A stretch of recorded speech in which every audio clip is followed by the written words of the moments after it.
Salam sejahtera bagi kita sekalian. Bertemu kembali dalam channel kita Bro Semesta. Bersama saya, Pastor Charles Sebastian.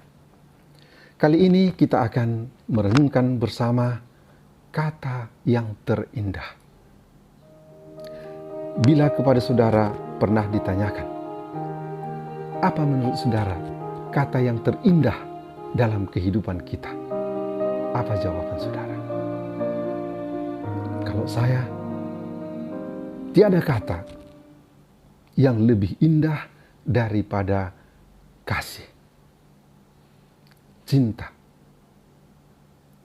Adapun alasan-alasan untuk mengatakan bahwa kata kasih adalah kata yang terindah dalam kehidupan kita adalah pertama, karena tema tentang kasih ini lebih banyak dimunculkan dalam benak manusia pada lirik, misalnya lagu, pada karya sastra.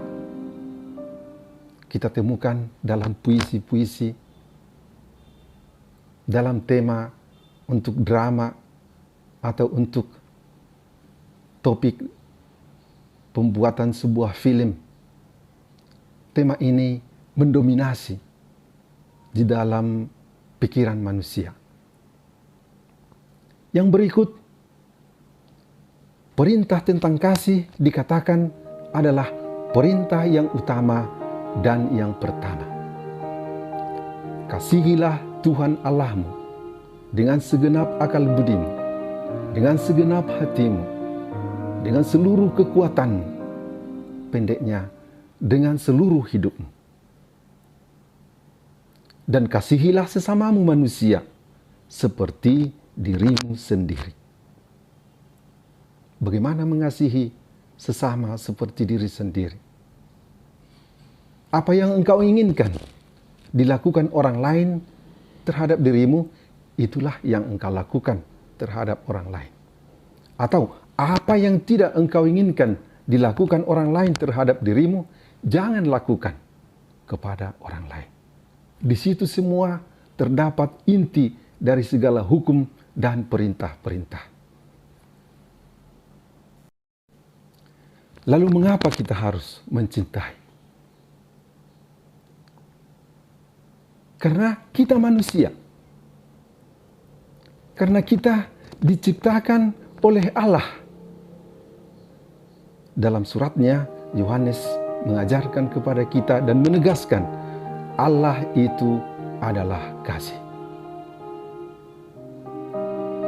Dan dalam kitab Kejadian dikatakan, Allah menciptakan kita menurut rupa, menurut gambarnya. Maka kalau Allah itu adalah kasih, maka semua manusia yang diciptakan oleh Allah adalah seturut rupa, seturut gambar Allah yang adalah kasih. Jadi tidak ada orang yang mengatakan, saya tidak mau mencintai, karena saya tidak tahu mencintai. Sudah, pada saat kita diciptakan oleh Allah seturut citra dan gambarnya, kita juga sudah diciptakan sebagai kasih yang mampu mengasihi. Dan karena itu juga, kalau kita mau mengakui bahwa diri kita adalah ciptaan dari Sang Kasih, kita harus mencintai. Bayangkan, kalau ada manusia yang membuat atau melakukan satu tindakan yang begitu jahat, orang-orang akan mengatakan, kau ini titik-titik, kau ini titik-titik, dengan menyebut nama hewan. Karena dilihat tidak pantas lagi perbuatan itu sebagai perbuatan yang dilakukan oleh manusia. Karena pada dasarnya manusia itu adalah kasih, mampu mengasihi, dapat mengasihi. Dan itulah pengakuan eksistensi kita sebagai ciptaan Tuhan yang Sang Maha Pengasih itu. Seterusnya, kita memang merasakan suasana penuh dengan kasih adalah suasana yang penuh dengan damai, penuh dengan ketenangan, dengan sukacita.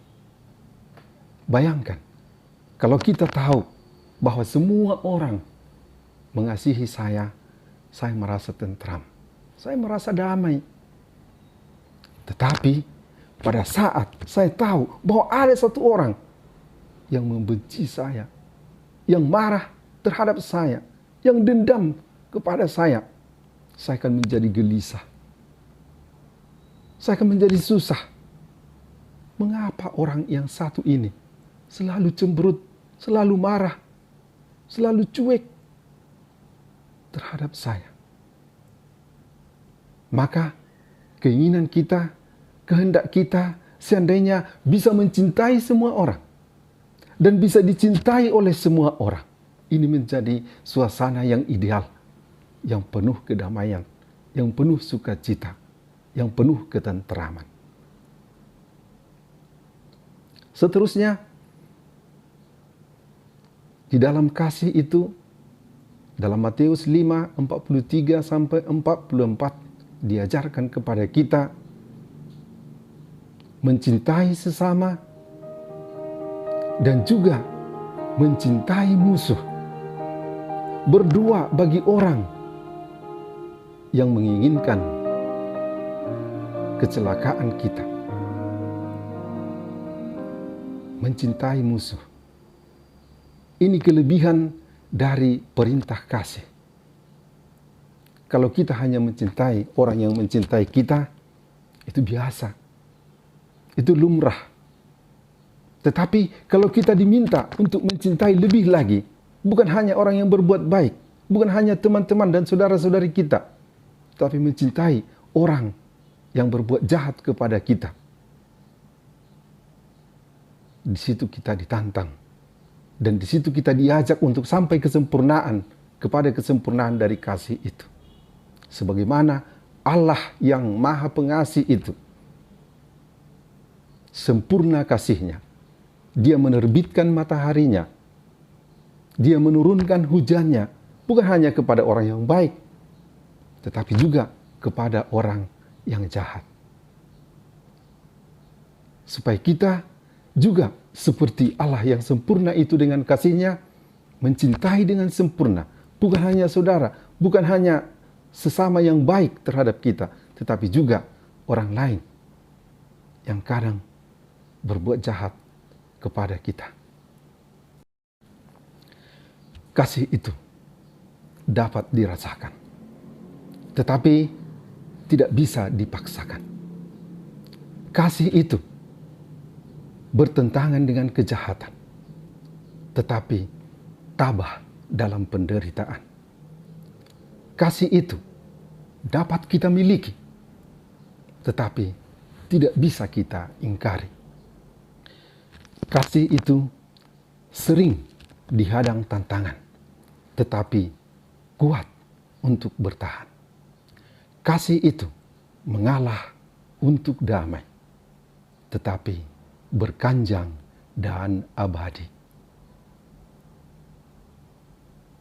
Saudara perhatikan pakaian saya, penampilan saya kali ini boleh dikatakan rapi.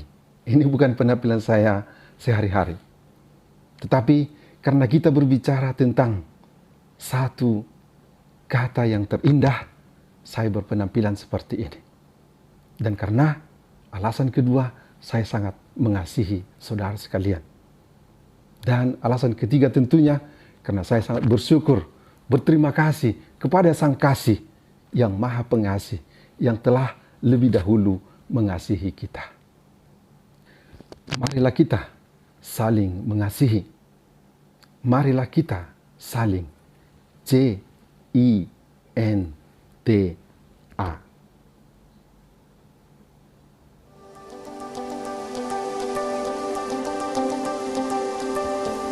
Saudara, sampai di sini dulu video kita kali ini. Sampai jumpa di video berikutnya. Salam sejahtera bagi kita sekalian.